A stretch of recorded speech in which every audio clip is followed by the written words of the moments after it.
Yo, why do the American people stay getting played? They played this shit out of us yet again.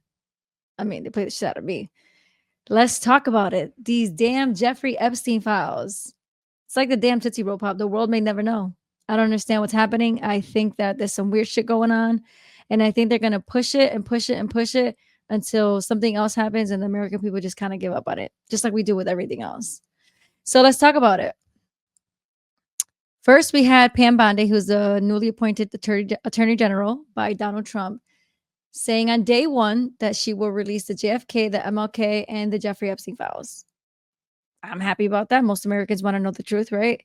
So day one, she says that. Then fast forward to 2 weeks later. For 2 weeks, she has sitting on her desk what we thought were the declassified files. So for 2 weeks, they're sitting on her desk. Nobody's hearing shit about it. She goes on Fox's show with, I believe it was Jesse Waters. He's kind of grilling her a little bit, not too badly, but talking about, the files. When is it going to get released? What's happening? Are we being duped? She makes it seem like there's these horrible things in it. Unforgivable things, and the American people need to know, and the transparency of this administration is number one, and blah blah blah. Literally music to my ears, music to most Americans' ears, because that's what we want to hear, right? Bullshit, bullshit, bullshit. I call bullshit. But anyways, what do? They get a group of content creators who have been, I guess, Trump supporters or people who have been advocating for the right, and they invite them to the White House and distribute the phase one. Phase one. How many phases are there? I don't know. Who gives a shit? We want the truth, right? So they distribute these binders called the phase one on the Jeffrey Epstein files, which off rip, as soon as I saw that, I thought that looks silly. That looks weird. You're advocating. I'm sorry, not advocating. You're distributing these binders. It kind of looked. It was pretty staged to me. It looked fake as shit, right? So let's look at. Let's check out one of my guys that I love. DC Drano, shout out DC Drano. DC Drano is one of the realest to do when it comes to anything political with the right, center right. But check this video out, because DC Drano was one of those content creators that got invited to the White House to receive the phase one Jeffrey Epstein files. All right, this is what we got. Should have been a little better prepared. I'm sorry about that. I'm just so tight right now. I am all over the place. See that right there? That's the Epstein Files. I'm here at the White House. I just met with Attorney General Pam Bondi, FBI Director Kash Patel, and the President and the Vice President of the United States, Donald Trump, and J.D. Vance. Today has been absolutely surreal. This is the power of new media. They're giving the Epstein Files to influencers who supported President Trump and have stood by him. People who tell the truth to the American people. There's so much to tell you. All I can say, tell us, is promises made, promises kept, and God bless America. Promises made, promises kept, right? Promises made, promises kept. Sounds good. Sounds pretty much what most Americans want to hear. However, I then go to this website, right? DC Drano goes on and talks about how you can find a link in his bio referencing the phase one files. So this is where I go. And I'll share this page with you guys. Here we go. Attorney General Pamela Bondi releases first phase of declassified Epstein files. Again, how many phases are there? I don't know. But at least we got one, right? So as I'm going through this and I'm reading it, something stood out to me that I have to be honest. As soon as I read it, it pissed me the off. I was tight. I was mad as hell. This is what it says. The first phase of declassified files largely contains documents that have been previously leaked but never released in a formal capacity by the U.S. government. Let me read that again. The first phase of declassified files largely contains documents that have been previously leaked, but have never been released in a formal capacity by the U.S. government. So basically, what this means is everything in that damn binder we've already seen. So I'm assuming what? The flight logs, maybe, whited out victim names, things that people got called the conspiracy theorists for, right? There was like these flight logs that came up. You're like, oh, it's fake. You can't say, you don't know where they came from. That's what's in the binder. So all this, a big show, a big deal, these content creators receiving these binders, which I thought was kind of just, it was weird. This is what the federal government is saying. It's been previously leaked, but not in a federal capacity. Who gives a shit then? Who gives a shit if it was released on a federal government? Does it make it more important or worth more because it's on a federal government's website? It doesn't make any sense to me. This is not sitting well with me. So as you read, it's just the Department of Justice is following through on President Trump's commitment to transparency and lifting the veil on the disgusting actions of Jeffrey Epstein and his co-conspirators. Sounds good. The first phase of files released today sheds light on Epstein's extensive network. Does it though? It sheds light on Epstein's extensive network and begins to provide the public with long overdue accountability. How? How does it provide that if everything was already leaked? How does it provide that? I don't know. This doesn't sit well with me. But anyways, let's keep looking. So as you go further down, I will share the page with you guys. As you go further down, oh, here it is. Evidence list, flight log released. Pretty sure we all saw those flight logs years ago. Okay. There's not anything here. He's a contact book. It's redacted, so I'm assuming those are the victims. Let's click on that. Yep, that's what it looks like. Everything's redacted. Okay, so it was a big show for what? To get us excited, to get us hyped up, to get us engaged, to distract us. What is it? Now let's hear what Pam Bondi had to say. Because I can assume, pure speculation, I can assume she maybe feels embarrassed or maybe feels like we probably should have provided more. I don't know. Let's see what she has to say.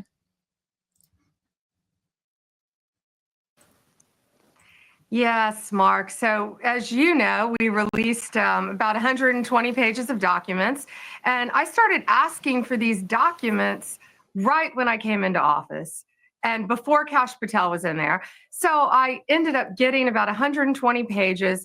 We carefully redacted them, of course, to be sure the 254 young girls, women who are victims of sex crimes and sex trafficking, like what I said, it's more than likely the victims, which, by the way, respectfully, I'm sorry that these victims endured the pain and the tragedy and the atrocious acts that happened. Like, that should have never happened. But respectfully, we don't need the names of the victims. We need the names of the clients. I don't understand how we're not on the same page on that. Their personal information was redacted and out of there to protect them. So I'm going through it and I kept saying, there has to be more. There has to be more. I'm assured that's it. Kash asked the same questions. Assured there's no more. I found out, this week that a source told me New York, SDNY, they're sitting on thousands of pages of documents regarding Epstein. Thousands. And of course, you've seen the very strong letter. We will get everything. We will have it in our possession. We will redact it, of course, to protect grand jury information and confidential witnesses. So I'm assuming this is the grand letter she's talking about. When you go on the website that I was reading off of in regards to this phase one, scroll down. Before the evidence list, you see a copy of Attorney General Bondi's letter. It can be downloaded here. So let's check it out. So this is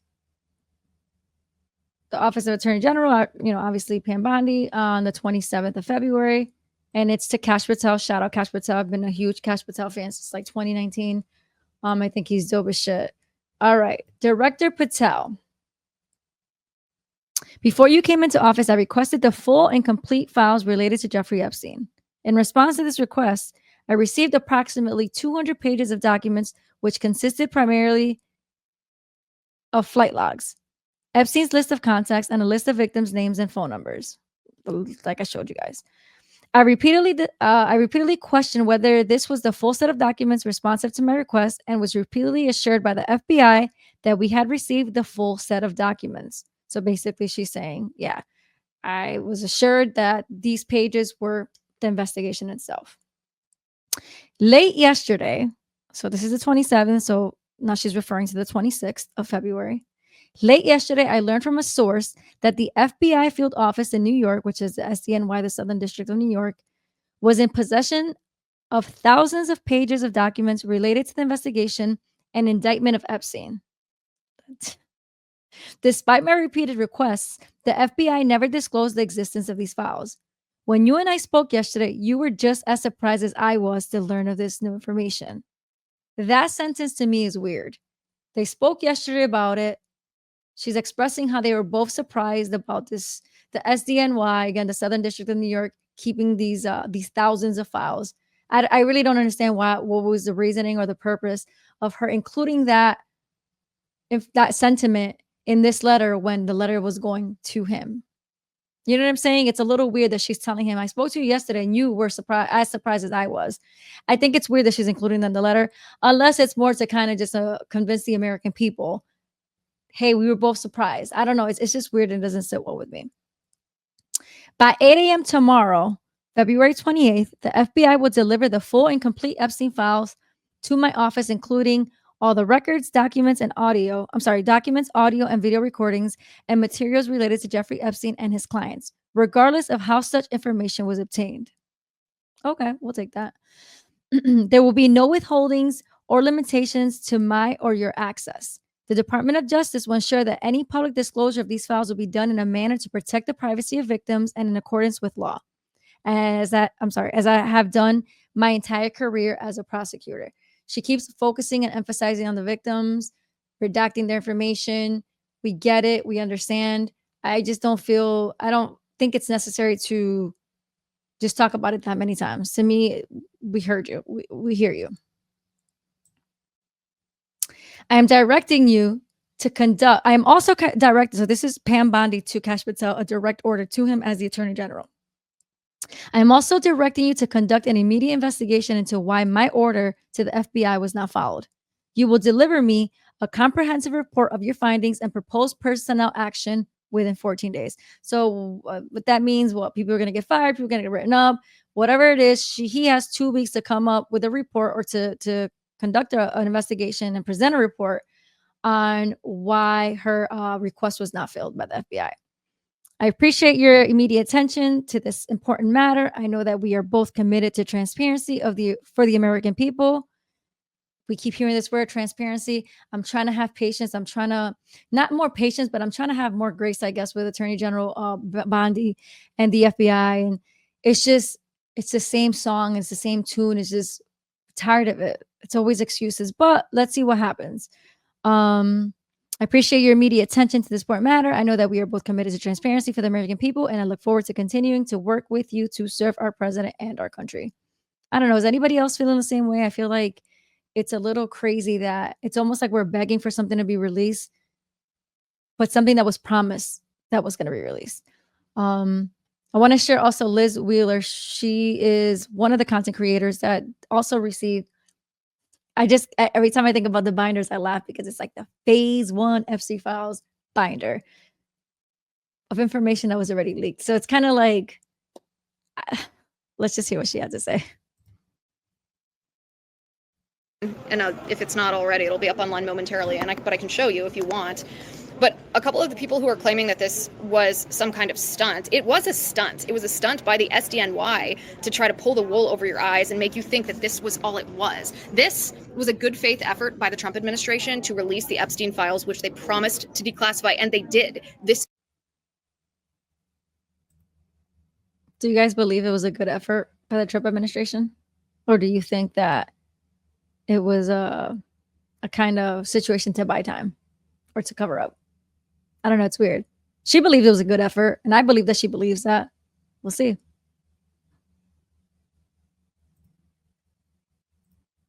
This is what Attorney General Bondi and Kash Patel were told was the extent of the Epstein files until a source, a whistleblower from the SDNY, came to them and said, actually, no, they're hiding they're hiding more information. And of course, the question is why? Why are they hiding more information? Well, part of it is to protect politicians or powerful figures who are going to be implicated in what is yet to come. And by the way, the rest of those files, we're talking evidentiary lists of evidentiary items. We're talking about recordings, audio and video. We're talking about actual names. I was told on good authority that actual names are in those documents. And as soon as those I love how she believes, she generally believes that it's going to be given because she was told on good authority. I feel like the American people were also told on good authority that this was going to be released. Again, I want to have faith in Bondi. I want to have faith in Patel. We'll see. documents get to Pam Bondi's desk, they will be in your hands. The actual stunt was the SDNY thinking that they could get away with this. And the reason is not just to cover for their powerful politician friends. The reason is because the FBI and other intelligence agencies in our country have also run honeypot operations the way that Jeffrey Epstein did. And they don't want that to be exposed. They don't want to stop doing that. They don't want their corruption. They don't want any accountability for their corruption. And so that's essentially what we have here. I'm going to be honest, that's one thing that I partially agree with her on. I obviously don't have any tangible proof that says that, but I do believe that our FBI has been in one way or another infiltrated and has done some pretty corrupt shit where they don't want to get caught up in it. The fact that they thought they can bamboozle Pam Bondi, the Attorney General, or even the American people to provide 200 pages and say, hey, this is it, knowing that there were cases in Palm Beach. There were cases, I think he has a home in New Mexico, New York, obviously Florida, the Virgin Islands, his island, the Bahamas. Like, there were so many places. And to bring it down to just this, I think it's a slap in the face to the Attorney General. So I really hope that there is accountability. I hope that people, face the consequences of their actions. It's just hard to it's for me personally, it's hard to decipher whether or not Pam Bondi is being 100% honest. I feel like when these content creators got these binders, the Attorney General knew what they were getting. She's the one that approved this. She's the one that dispersed it to the content creators. So you know what you're dispersing, you know what you're giving out, and then the reaction to this, the Southern District of New York is withholding thousands and thousands of pieces of documents. I don't know. Maybe I got the timeline wrong. Maybe they handed it in. I don't know. To me, it's just, we're going to have to wait and see. But yet again, I feel like the American people have been played. And I think that we deserve to know. I think that all this needs just to come to an end, regardless of whose names are on the client list. I know there's going to be crazy names, politicians, Hollywood. We all know the deal with that. I just don't particularly give a shit on whose name is on it. Meaning, if somebody like Barack Obama or Donald Trump's name is on it, I think the American people deserve to know. But that was it. I had to react to it because I'm pissed. Let me know. Is anybody else mad? Anybody else feel like y'all played? So, I don't know.